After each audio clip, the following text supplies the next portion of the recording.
तो उसमें हम अपना गर्व महसूस करते हैं। जब किसी कार्यक्रम में हम आते हैं और इस कार्यक्रम को हम देखते हैं तो हमको बहुत अच्छा लगता है कि हमारा विद्यालय ऊंचाइयों पर जा रहा है।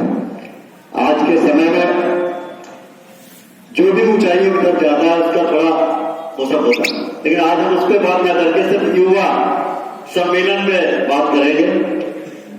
बहुत गौरव इस बात का है कि पूरे विश्व में सर्वाधिक युवा 65% आज ही मैं डाटा देख रहा था भारत के पास है।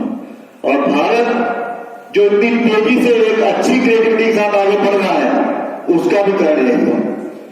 आज जरूरत है तो सिर्फ एक पॉजिटिव सोच की, हमारे युवाओं को अच्छी दिशा देने की, किस तरह से हम लोग आगे बढ़ सकते हैं। माननीय प्रधानमंत्री श्री नरेंद्र मोदी जी, माननीय मुख्यमंत्री योगी जी सतत रात दिन एक ही प्रयास में लगे हुए कि हमारा देश किस तरह से ऊंचा उठे।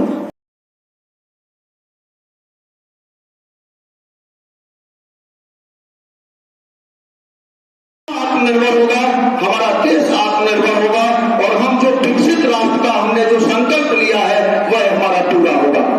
हम तो कभी सोचा भी नहीं था कि जिस तरह से युवा स्वरोजगार की ओर अग्रसर हो रहा है, हम अपने कर्तव्यों को सोच रहे हैं, समझ रहे हैं और नए नए आविष्कार कर रहे हैं। ये जो युवा पीढ़ी है वो निश्चित रूप से देश की कर्णधार है। अगर हम युवा पीढ़ी को संभाल लें तो हमको विकसित राष्ट्र बनने से कोई भी नहीं रोक सकता है। और निश्चित रूप से इसी विजन के साथ हमारी जो भारत सरकार है, हमारी उत्तर प्रदेश सरकार है, निरंतर आगे बढ़ रही है। हम युवाओं को किस तरह से सजने और संवरने का अवसर देते हैं, क्योंकि बहुत से वक्ता हमारे साथ हैं जिनका हमको आशीर्वाद मिलेगा। मैं 2-3 चीजें इन युवाओं को बताना चाहता हूं जो सरकार ने बड़ा महत्वपूर्ण तरीके से आपके उत्थान के लिए प्रारंभ की। सरकार ने एक विभाग है उद्योग विभाग। हमने कई बार अपने महाविद्यालय में कार्यशालाएं कराई। सरकार ने कहा 25 लाख रुपए तक का हम लोन बिना किसी गारंटी के इन शिक्षित युवाओं को देंगे जो अपने रोजगार स्थापित करें और अपने साथ साथ समाज का भी उत्थान करें। निश्चित रूप से इस तरह की जो योजनाएं हैं वो हमारे आत्मविश्वास को बढ़ाती हैं और हम अपनी शिक्षा के साथ साथ अपने उद्योग भी स्थापित कर सकते हैं। तो आज का युवा वह युवा नहीं है कि जो मात्र किताबों तक ही सीमित है। आज का युवा वो है जो देश की दिशा को भी तय करने का काम करता है। हम जो सरकार की योजनाएं हैं ये उनका सही रूप में लाभ उठा लें तो हमारा राष्ट्र विकसित राष्ट्र बनने से कोई भी नहीं रोक सकता है।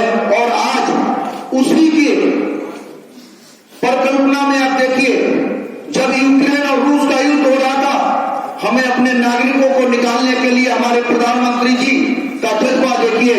रूस को भी कुछ समय के लिए युद्ध को रोकना पड़ा था और हमने अपने नागरिकों को सुरक्षित निकाल लिया था। ये बदलता हुआ भारत है।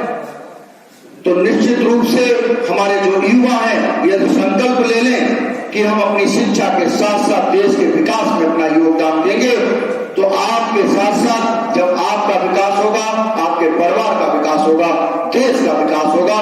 तो मेरा यही संकल्प है कि हमारे युवा देश हित में त्याग करने को तैयार रहें। हम कितना अधिक देश को आगे ले जा सकते हैं, इन्हीं सब संकल्पों के साथ हम निरंतर आगे बढ़ते रहें और अपने देश की सुरक्षा के लिए जो जिनके अंदर राष्ट्रता नहीं है उनको भी जगाने का काम करें कि वो राष्ट्र में काम करें। अगर हम हिंदुस्तान के अंदर रहते हैं तो हम हिंदुस्तानी हैं और हिंदुस्तान के बारे में चिंतन करें कि हम देश